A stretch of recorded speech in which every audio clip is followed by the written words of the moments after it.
Hi, welcome to the January 2024 Verse Virtual Reading with two master poets and storytellers, Marilyn Nelson and Patricia Jabbeh Wesley, coming to us all the way from Liberia today. So we're lucky to have both of them, and I'm really thrilled that you're all here. We have a very small open mic, and I've signed up a few people, and we'll see how it goes. So would you like to start, Marilyn? Late coming, but you may start. I will introduce you first, if that's all right. Okay. Sure. Okay, Marilyn Nelson has been Poet Laureate of Connecticut, a Chancellor of the Academy of American Poets, Poet in Residence of the Poets' Corner at the Cathedral of St. John the Divine, and she has been awarded the Frost Medal, the NSK Newstat Award, the LA Times Book Award, the Golden Rose Award, and the Ruth Lilly Poetry Prize. So short and very sweet. Thank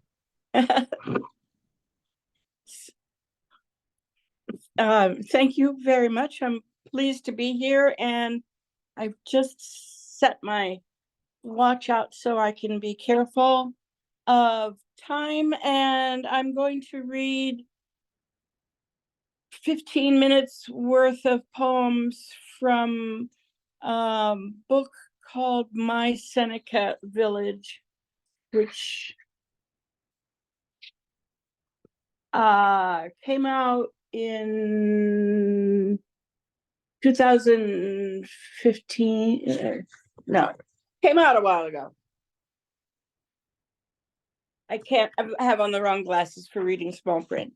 In any case, it came out a while ago, and it's just the rights have just reverted to me, so I've been thinking about it because it's going out of print. And I'm going to read 15 minutes. It's a book about a village that existed for about 35 years in Manhattan at about 85th Street, I think, and Central Park West. It was an African-American village. It was founded in 1820 and lasted, 35 years or so. And then it was displaced for the building of the creation of Central Park. And now there are a couple of little place markers indicating where Seneca Village existed. My book is based on that little glimpse of history and the census records for the time. I took names and ages and occupations from the census records and made up stories about these people. And so they're living the history that we know of the village, but they're also just puppets to speak, to describe that history. So I said 15 minutes, and let's see. This first poem is based on the fact that one of the first names I picked was a man named Epiphany Davis. And I fell in love with the name Epiphany, and so I made him a kind of a seer. He has these visions. And I made him a person who goes into downtown Manhattan every day and with a little sign that offers 15-cent futures. And then if you pay him 15 cents, he'll tell you your future. So this is Epiphany Davis, and it's called 15-Cent Futures. I set up my cash box and my bones and cards on Broadway most days, offering what I see of what's to come. For a donation, words fall from my mouth surprising even me. Uncle Epiphany doesn't forecast death or illness worse than gout or a broken bone. The sailors stop. They listen with caught breath as I tell them some girl's heart is still theirs alone, or not. Young love is such a butterfly. Girls come, arms linked, giggling behind their fans. The sad come. Uncle Epiphany does not lie. I close shop and come back up here to my land. It's a new world up here of beggar millionaires, neighbors who know how we all scrimped and saved to own this stony swamp with its fetid air, to claim the dream for dreamers yet enslaved. I'm Epiphany Davis. I am a conjure man. I see glimpses, glass towers, a horseless vehicle, an American president who is half African. Until you pay me, that's all I'm going to tell. So let's see, that was Epiphany Davis. The next one here is, let me see.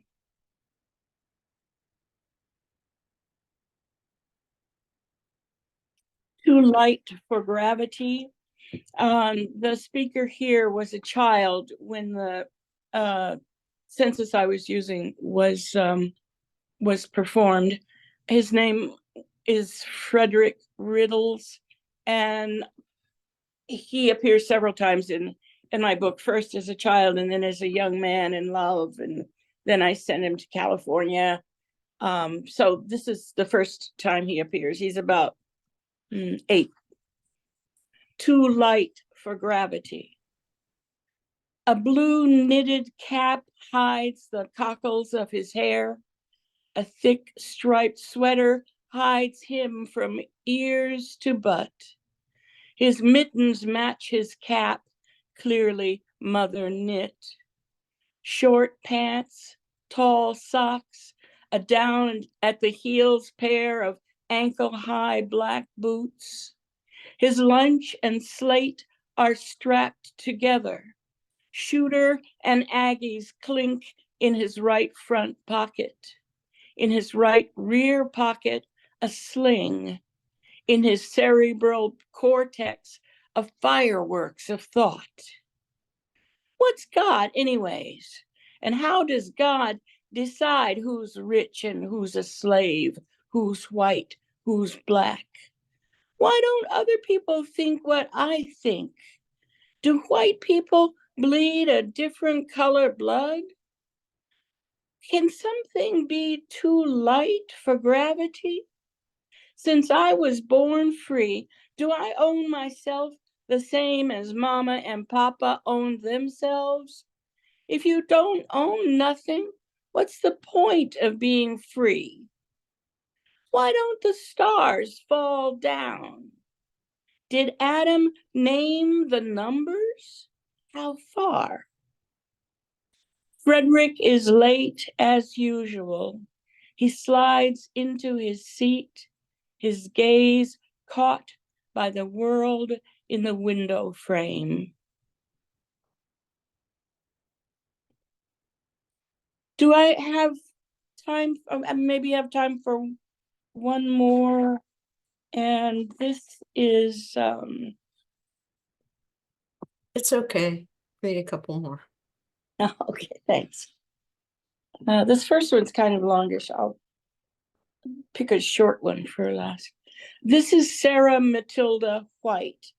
And I can't remember what it was that made me choose her for the voice of several of these poems. But I made her the hairdresser in the town and figured that meant she would have all the news, all the gossip, everything was going through her.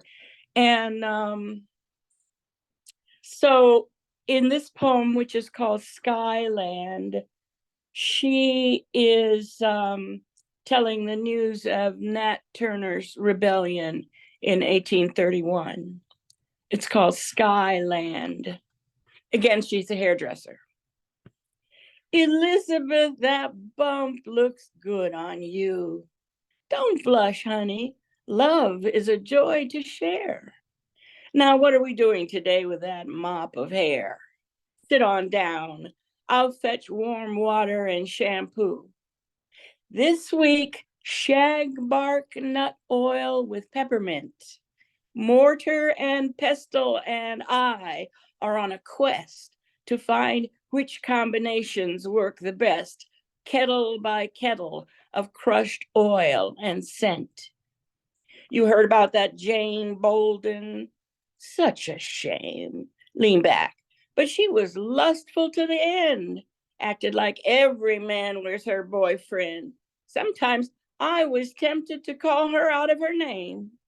Pat dry while I heat the oil. You heard about that Nat Turner that led slaves to rebel? For 2 days, whites in Virginia lived in hell on earth like us, I hear. Oh, yes, mad, no doubt, thinking justice means turning the tables around, showing the cruel no mercy. That makes sense by the natural logic of experience, but it ain't the teaching my mama passed down. All right, Elizabeth, cornrows again? You're too tender-headed, girl. Try not to flinch. 55 they killed, for which hundreds were lynched. Yes, he was a hero, a man among men. He was hanged, flayed, and quartered. They cut off his head. Maybe God spoke. Maybe madness played a part. But I believe vengeance harms the avenging heart. Was he right or wrong? Ask the future. Ask the dead. All done. Tell Obadiah to watch his back. Thanks. Have a nice day. Yes, that's on my list of things to ask when I'm called to my rest in that skyland where everybody's black. And I said I would read a short one. So let me do the village was I'm going to read a different poem so it doesn't need that introduction. This is a poem about fire that took place in lower Manhattan. Seneca Village was up northern Manhattan. And there was this big fire in around Wall Street in, I think, 1835. And it was winter. So although fire engines came to the fire, all the buildings were wooden at this time. This was not the brick New York City we know. These were wooden buildings, and they all caught on fire.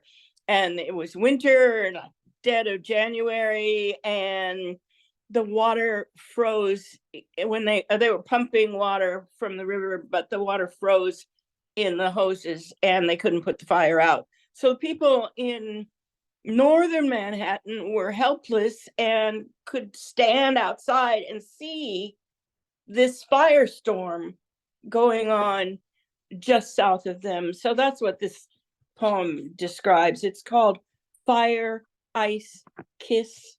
And it's two people I got them together and had them marry each other. It's Susan and Pleasant Smith.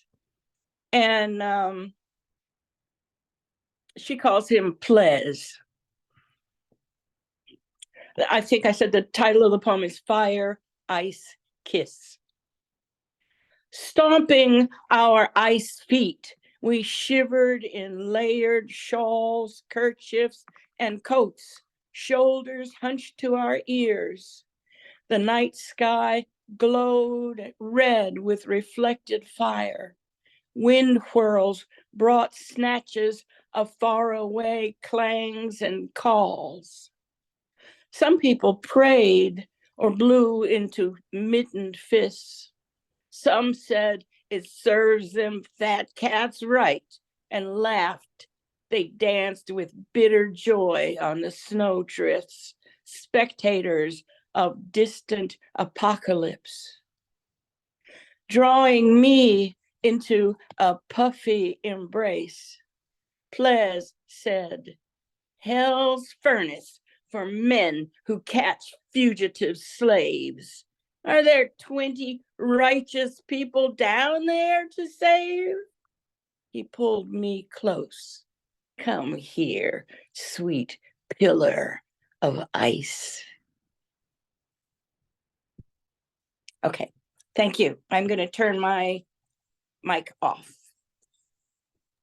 Thank you so much. That's wonderful. And I've heard you do some storytelling and introductions, so I hate to cut you off, but we got another feature too. So I'll introduce her. Dr. Patricia Jabbeh Wesley is the author of 7 critically acclaimed books of poetry, including Praise Song for My Children, New and Selected Poems, Becoming Ebony, and Breaking the Silence, Anthology of Liberian Poetry. Her work has previously appeared in Transition, Prairie Schooner, New York Times Magazine, Harvard Review. Her awards include the 2022 Theodore Redke Memorial Poetry Prize for Praise Song for My Children, the 2022 Levinson Prize from Poetry Foundation, and the Edward Stanley Poetry Prize. She's professor of English at Penn State.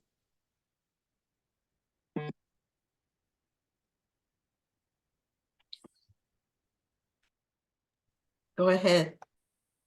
Yeah, thank you very much. I will read one poem from my manuscript, my latest manuscript that is being reviewed or being added to a collected edition that is on the way. And I will share my screen. Is it okay? Oh, can I share my screen? Just a minute. I got it, Robbi. Yeah, I've got it. I've just got to make her I've got to Sorry. That's okay. Yeah. There we go. Okay. Okay. So I want to thank you very much for the opportunity to read and to read with my big sister, Marilyn, and all of you for taking the time. And I'm excited to be here in Liberia, where I will be reading an inaugural poem that was commissioned to write for the inauguration of the 26th president of the Republic of Liberia, Mr. Joseph Boakai. That inauguration takes place on Monday. I will open with this poem, which came out of, which was published by Prairie Schooner and won the Edward Stanley Award. My name is Dawa Nyina. It's autobiographical. I am the stranger woman bearing hot coals in my palms, the woman born Nyimande Himianyine, but the old women in the birthing chamber named Dawa Nyina, stranger woman, a woman not of this world, an alien coming into a new town where the Grebo language bends differently, where they do not roll their tongue the way to say Nyimande. My mother's people renamed the woman from Bolobo Dawanyina, that stranger, the other, that alien. Even in the villages of Liberia, people know how to discriminate the stranger woman from the townswoman. As if being born in Doloke instead of Tube, my father's town, wasn't alienating enough. I was born with a burning flame in my heart and in my hands and on my tongue. I do not know ice or cold and cannot know what chill feels like on skin and tongue, nor the way you put fire out. I am fire, fire maker, the bearer of flames. I fill up spaces with the burning source of my people, the forsaken, the black charcoal skin of my people, the African. We who have seen our lands and our sons snatched from us since the beginning of time. We who have seen our own sons appointed to chop off our heads and our hands and our umbilical cords and our limbs and our homelands. I come with flames shooting from my nostrils. I burn and I squash things. I was not supposed to be a woman, not supposed to sit and wait or bend so men can walk upon my bare back, not supposed to be the canal where children flow from my body like a stream, as if this was all I was made to do. I was not supposed to be what they thought I was supposed to be. As a child, my father tried turning me into a son, into a lion, into fire, into a body of water flowing with fire, into the ocean just beyond the hills from our home, to fill the many spaces his sisters never filled, into a goddess, a firing flame in her hand, to burn and burn and burn. He tried to create a man out of the rubble of my being, out of my womanness. But then here I am, fire, fire, fire. And I became me, that one, daughter of the lion, daughter of burning flames, stirrer of all things, daughter of a woman wet from toil, daughter of two towns whose gribbles sound the same, but not really the same. That one, without a town, born in alien country, aging in alien country. I was supposed to be a man, they said, but I declined the offer.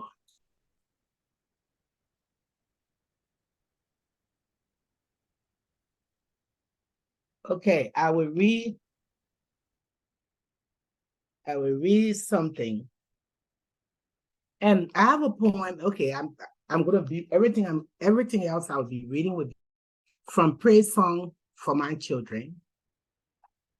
And I'm gonna read an old poem called We Departed Our Homelands and We Came. It's a Gribble saying, we departed our homelands and we came. And when you're growing up as a Gribble child and you are playing around and not serious and trying to waste time, the elders will say to you, Awabliadi, Awabliadi. It means we left our homelands and we came. So it means we didn't come here to waste time. And this poem celebrates that saying and that belief. We departed our homelands and we came. So the Gribbles say, we came with our hands and we came with our machetes. So we too could carve up the new land. When we left home, we crossed streams and we climbed up hills. We set out through wet brushes and the rivers parted so we could cross. We know that if the leopard should leap, it is because it sees an antelope passing. We came not so we could sit and watch a wrestling match, not so we could watch the land on which our feet walk rise beyond our reach. We journeyed from our homelands and we came. So let it be known that we left our homelands and we came. When we arrived, we dug up the earth, and in this new earth, we laid down our umbilical cords forever. So let it be known among the people, we left all the beauty of our homelands. That's so we will sit on the mat to wail. Okay. Okay, how much time do I have, Robbi? Oops. Let's say 10 minutes. 10 minutes more, 10 minutes total. 10 minutes more. Okay, I'm gonna watch myself. I'm gonna read a poem called "They Killed a Black Man in Brooklyn Today."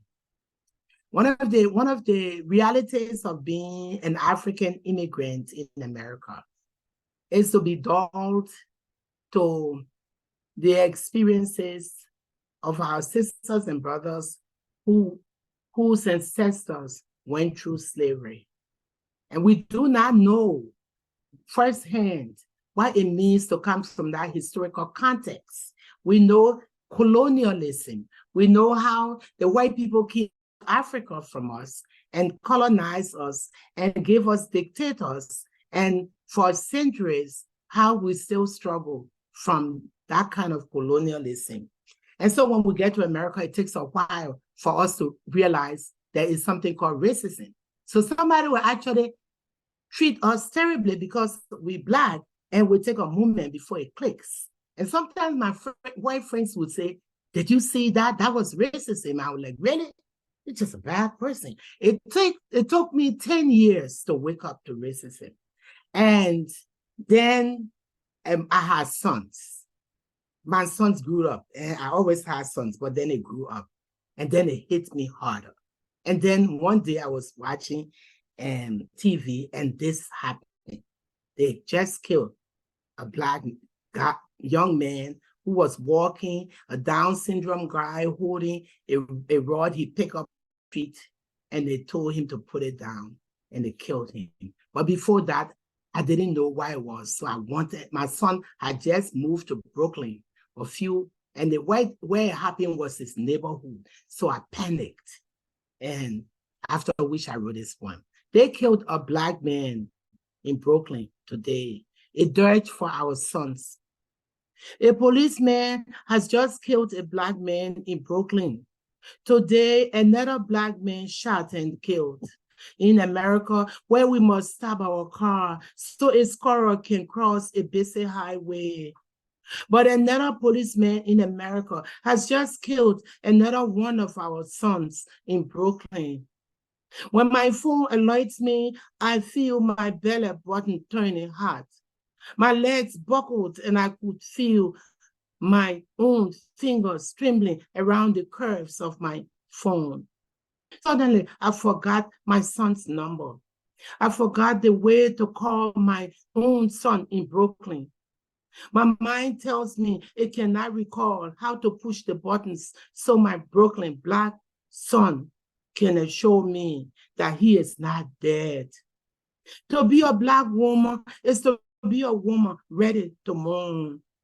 To be a Black mother is to go to bed with your head halfway on your pillow. To be a Black mother in America is to stand between night and day, waiting to see if the policeman will not kill your son today. They say a Black man was shot in a city so populated by good Black men. They now must empty bullets into another Black man.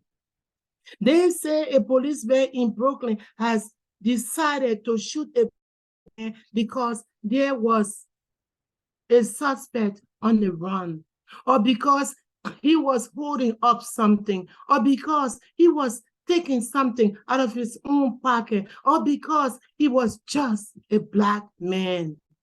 There should be no Black men in Brooklyn if there is a suspect on the run. There should be no Black men in America when there is a suspect on the run. When my phone finally remembers its own number, my son's voice on the line sounds like I have won the lottery. But somewhere, a mother has just lost her son in Brooklyn. A mother who gave birth to her son is wailing because there was a suspect on the run. Today, I saved the life of a scary dog that ran across my neighborhood road as if it knew the sound of tires, the sound of a passing car, the sound of death, the sound a gun makes before it kills a Black man, before it kills a Black man in Brooklyn. But they say we must not count.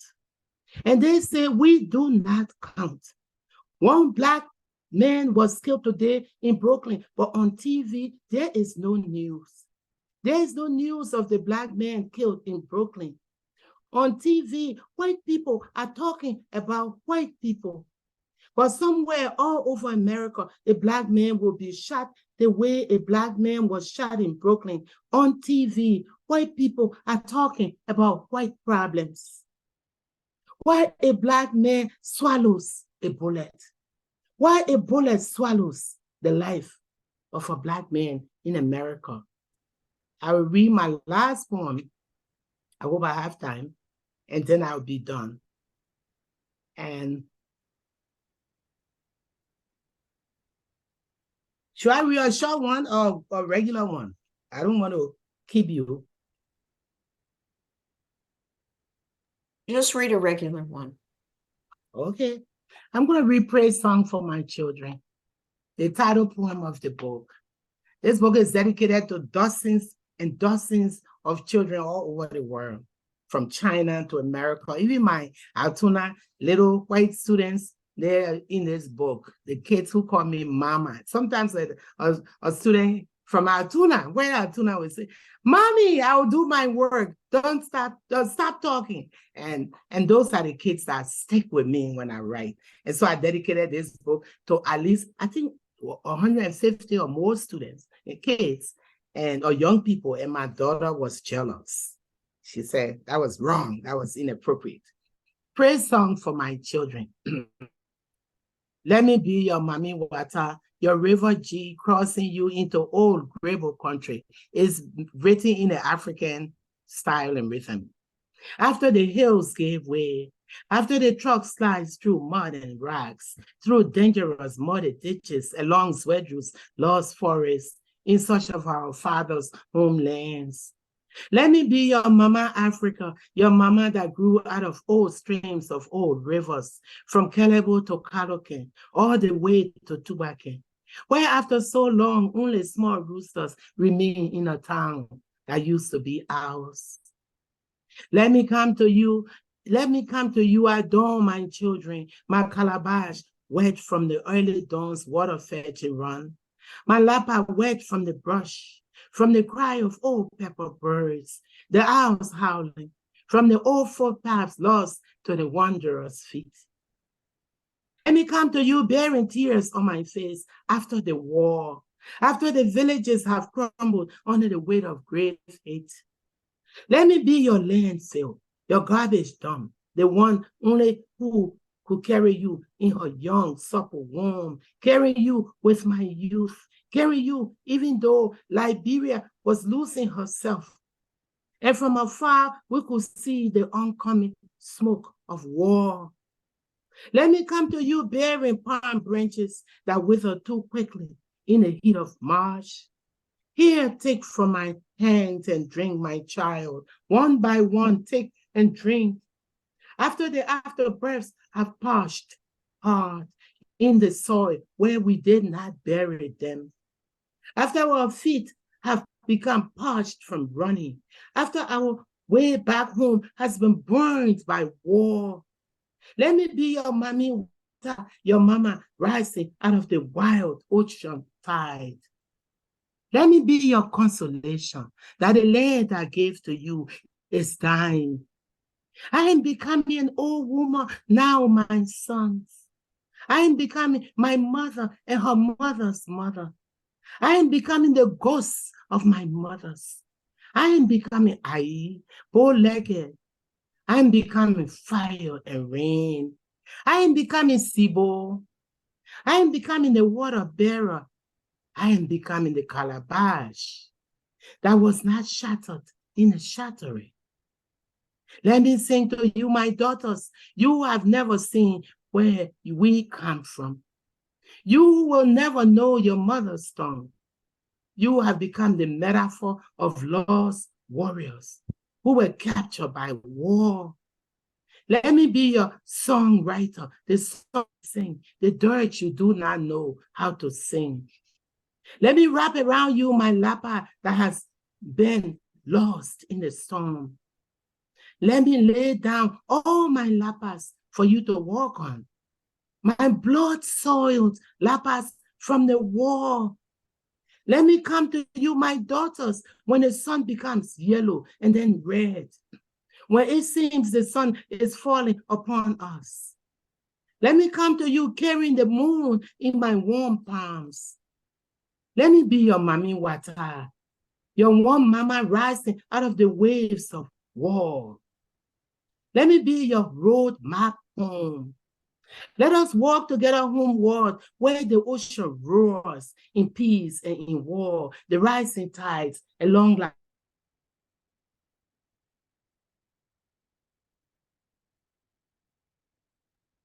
You're frozen, Patricia. Liberia's shore. You Let were me be, frozen. but I long for whom more. You were frozen for a minute there. We didn't hear sorry. you. Okay. For a minute? Easily a minute. Okay. Can you hear me now? When I rise at dawn. Are you getting me now? Okay. When I rise at dawn, my children, I long for you, but I long for whom more? I long for a lost country that I seek to know again. When I rise, my son, I long for the sound of the drum that used to sit at Tuakai. I long for cassava shoots and the banana tree to bloom again. I long for me. I long for the girl that was lost. I long to find my feet again, to find my feet again, to find my feet again. I long to be me. Let me come to you carrying hope in my hands. Let me come to you carrying hope in my hands. Let me come to you, my daughters, carrying hope in my hands. Thank you.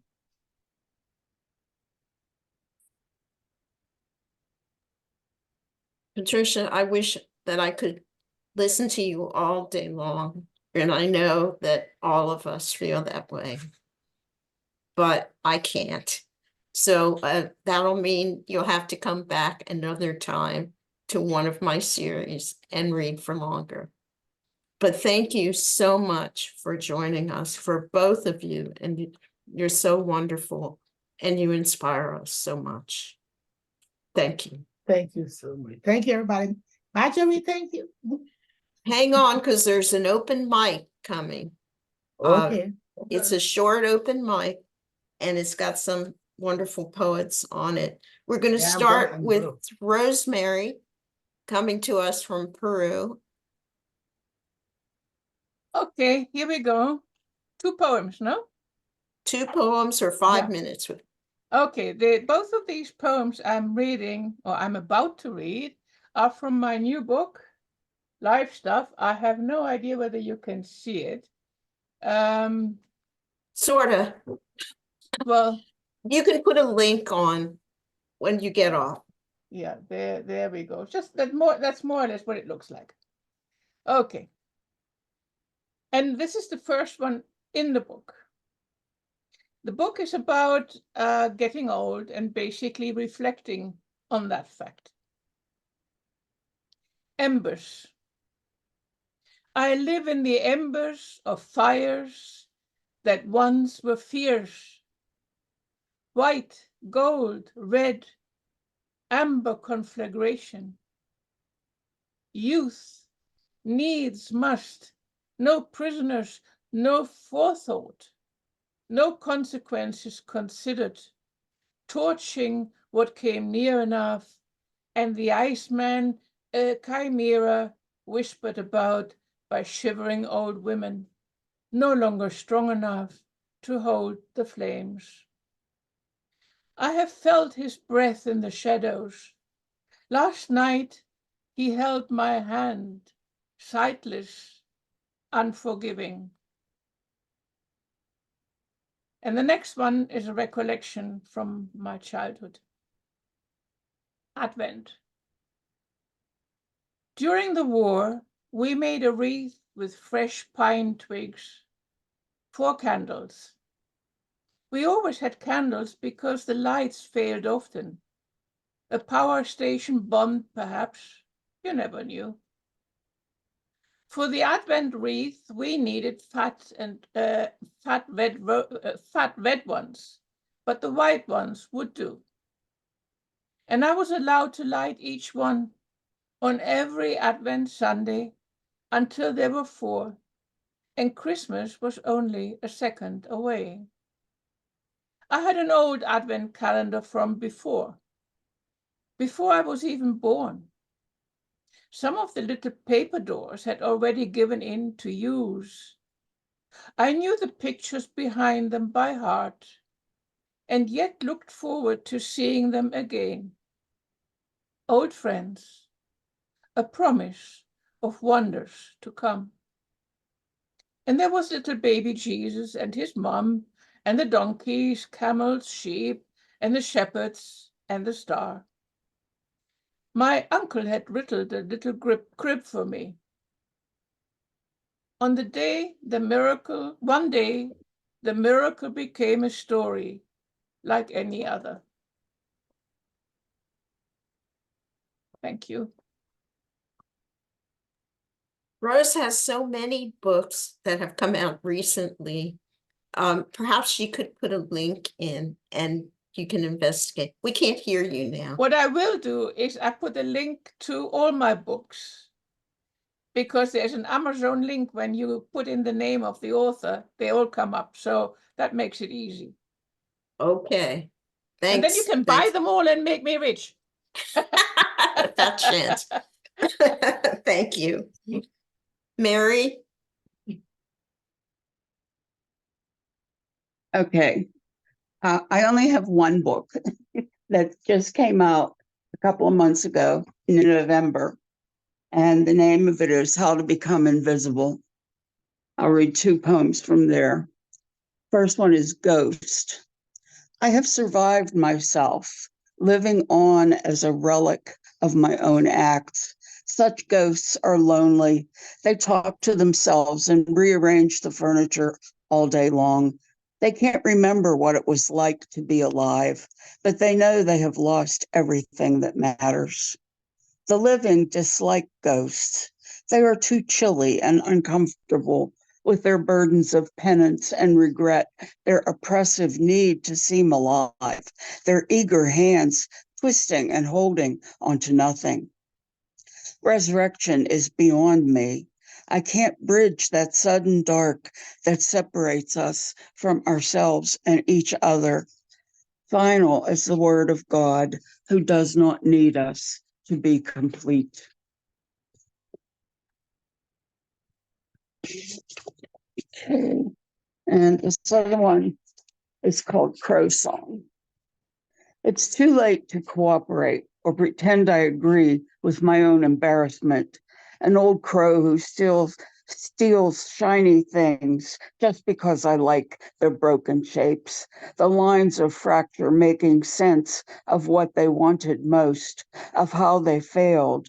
Bright things broken like glass thrown against a wall, falling in shards of diamond, glittering beneath the soles of boots, too thick to notice how they shatter light. A million prisms making rainbows out of sacrifice. Call me thief. I only steal what you would throw away. Turn your back on, deaf to every raucous squawk that raises an objection, refuses to obey, chooses its own splendor, its black and rusty cape of feathers before all your gaudy promises, ready for anyone who keeps their head down, heart close, tongue reined in, behaving the way you think they should. Thank you. Thank you, Mary.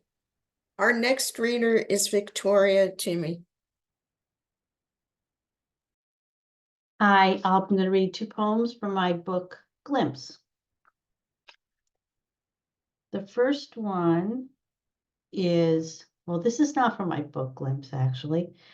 This was from Verse Virtual relatively recently. It's called Petition. When it is time, I will raise my arms to you in the darkness. Be kind to this descendant, beloved faithful stars. Lift me up like an innocent baby. Hold me close when the earth falls away. When I am frightened by the sensation of turning everywhere, hold me there at your great height. Show me the world below. Tell me I will always be like each of you at the center of everything. Soothe me. Tell me a bedtime story that reveals all the mysteries once hidden. Then, in sweet harmony, sing a loving mother's song, a pure lullaby with your sequined voices.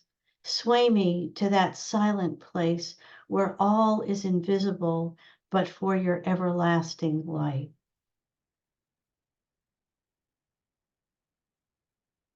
And this one is called Listening to Snow. Crystalline voices as old as water itself have come to visit again, this time disguised as little white shivers. When listening to snow, be gentle with yourself as you watch each long, soft journey from the beclouded heights. You may overhear a beautiful, frightening truth as they speak of destiny, of transmutation. You may find yourself for a fleeting moment clutching those things around you that seem solid, or visited by a vague memory of disappearing from one life and being born into another.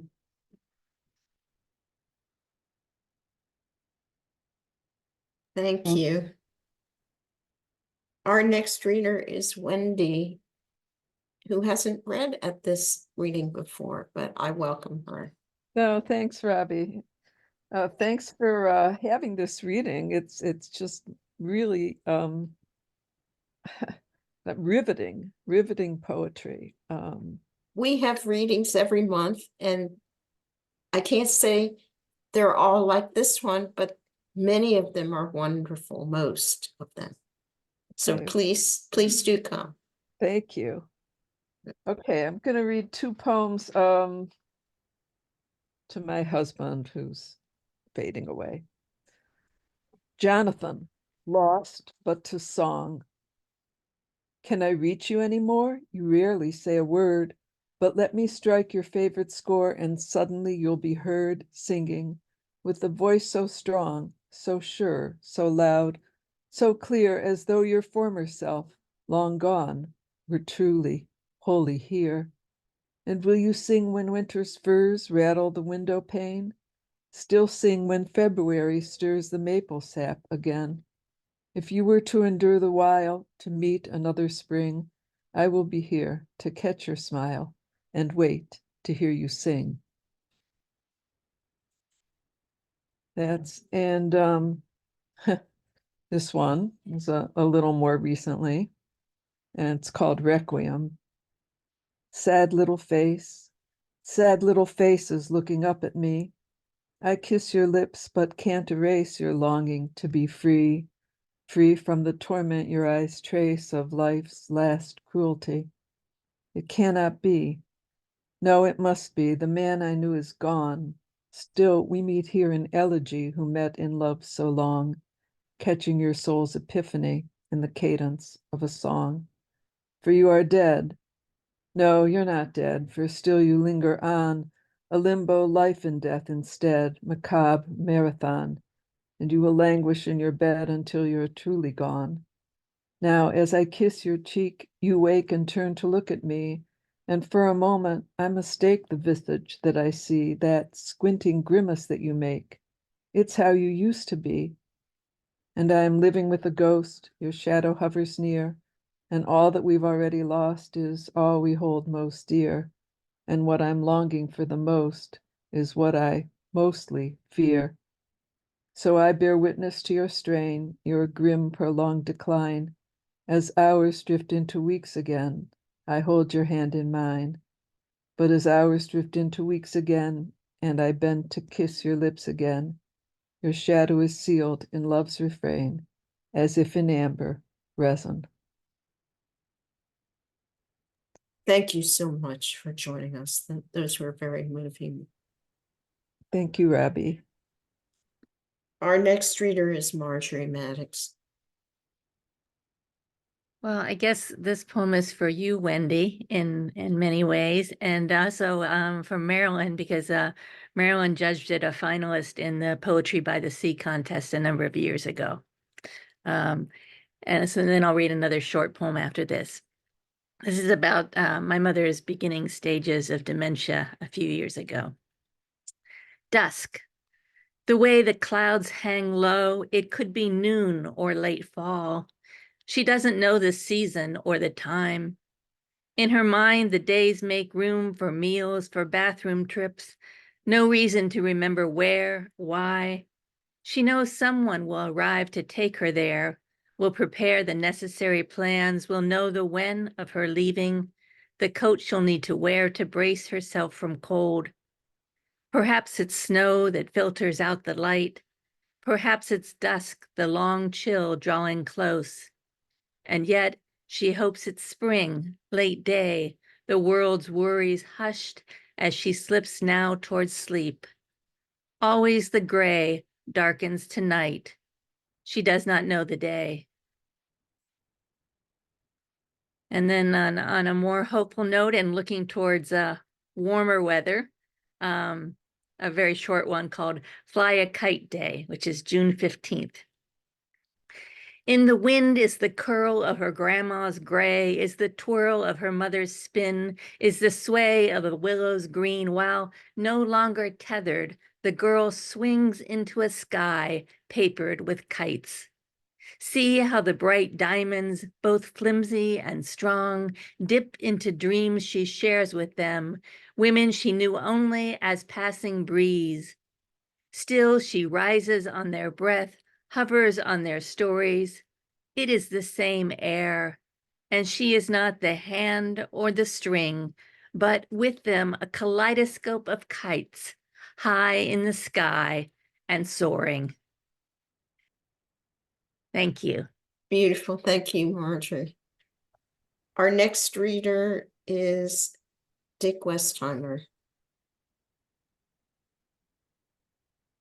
Hello, all, on this very chilly afternoon here in Southwest Ohio. I will read two. The second one will be shorter, a little sonnet. This one is called, and some of you have heard an earlier draft of this week. Why does it take trauma to learn you were once a terrible person? The earth is at it again, splitting at the rifts. Magma rises to the surface of the Reykjanes plains, much like blood oozes through rips in my skin. You see, I take these damn blood thinners to stop the clotting that caused my heart attack, and now every scratch becomes a festered wound. My doc had said I'd get used to this, but I should watch out for a more sinister injury. He'd messed with my heart. Seriously, he said, it's not just a pump. Those 11 stents, and he pointed at my chest, will tempt the gods of despondence. When you least expect it, they will find you and fell you and fuck you up. He was a pious guy, so these last words took me by surprise. And sure enough, like my pustular blood, like those lurking magma pools, the gods broke through. 9 months later, I curled in the shape of an ought and pressed the zero of me into the cushion of our couch. I'd gestated a demon made of gray, and for days I dare not come uncurled.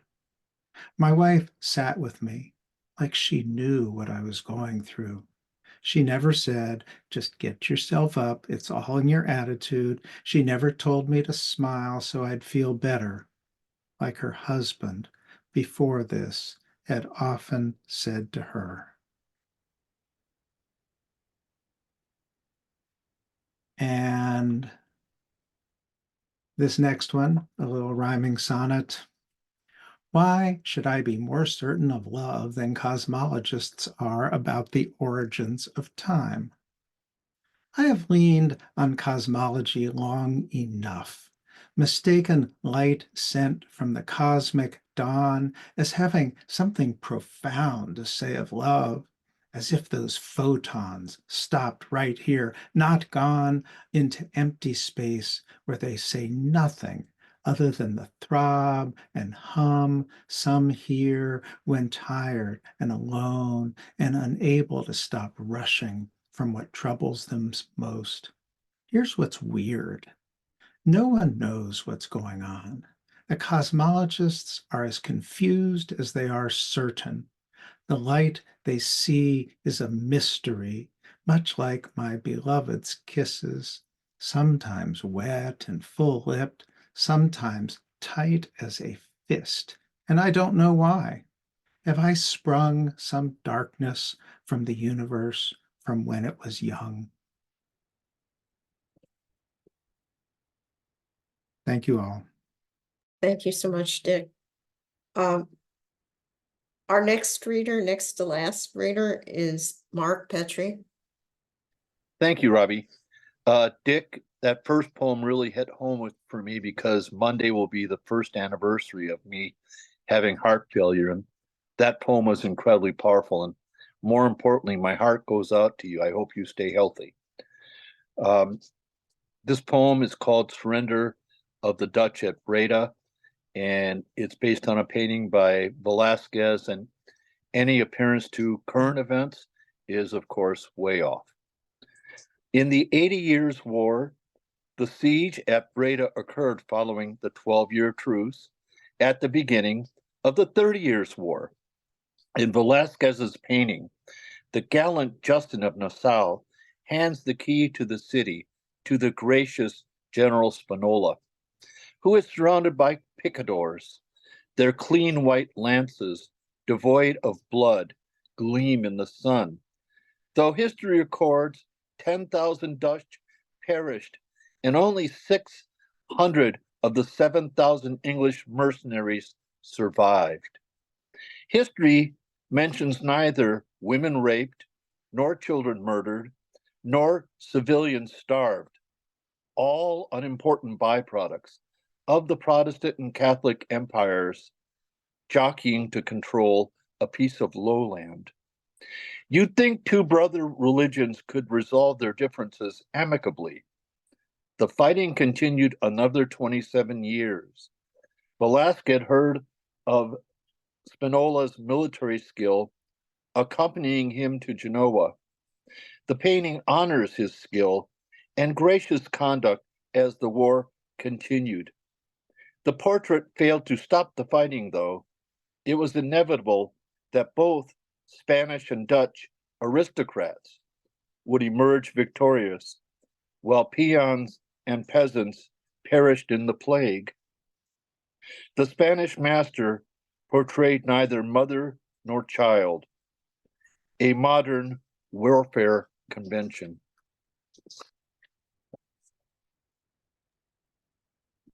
Is that it for today? That's it. Thank you. Our last reader is our estimable editor, Jim Lewis. Thanks, Robbi. I'm going to read a downer and then finish with an upper. And before I read, thank you so much, Robbi, for hosting these series. You have done an incredible job, far more than I could have, and Me not having to spend the time do that lets me concentrate on Verse Virtual. Second piece is that any of you here who are attending are more than welcome to submit to the Verse Virtual Journal and become part of the community. I'll put a link in the chat so that you will have that available. Our next open submission is February 1st. So without any explanation or introduction, here is Disorder. Gray, lingering sadness, a fog across the coast of my emotions, depression of a losing fight against the insanity of obsession, compulsion, behavior disorders layered over my child, abstract impressionist patches and daubs, bits and pieces of personality looking for meaning, for hope. I close my door, searching for silence, a shield against the screaming over a bowl of cereal poured from the wrong side of the box, a shoe that doesn't feel right.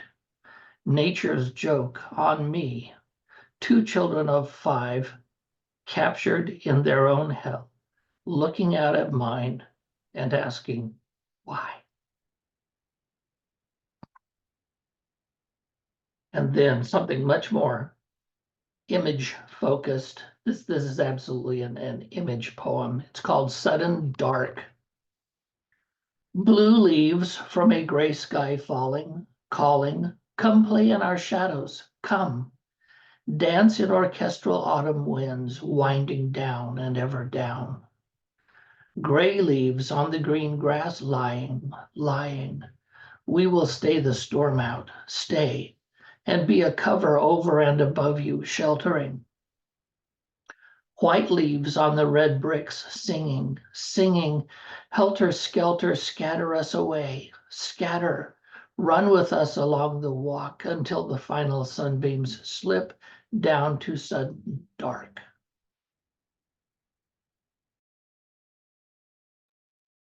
Thanks, Jim.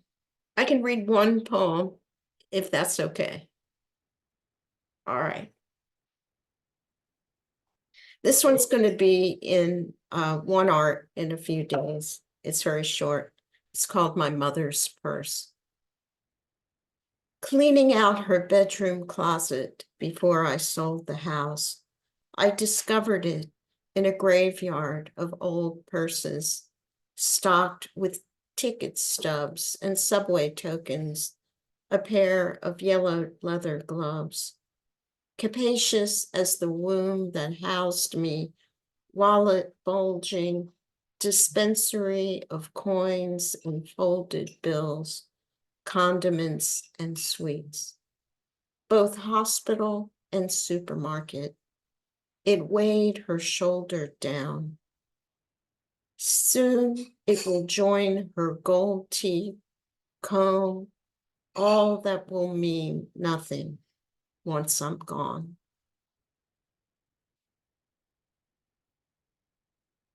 Thank you so much to our features, to our folks at the open mic, to our audience, and to everybody who watches the video subsequently. Thanks so much, and we welcome you every reading, every month, on a day to be announced. And we hope we'll see you in the future. Thanks again, and thanks, Patricia and Marilyn. Sorry, Kate, you got here a bit late, but you can watch it on video. So long, and I hope it gets cooler, Patricia, though I think it's not likely. We can't hear you.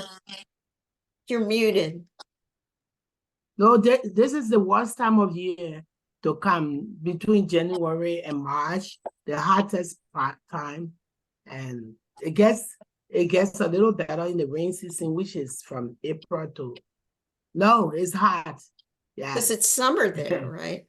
Yeah, I don't know, it's dry season.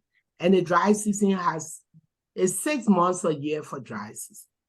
But the hottest months are January through March. March is very hot. But I'm also, it's because I'm no longer used to being in this climate. What is the humidity? Humidity is the killer. Yeah. So yeah, it's horrible. But nobody else who didn't come from America cares.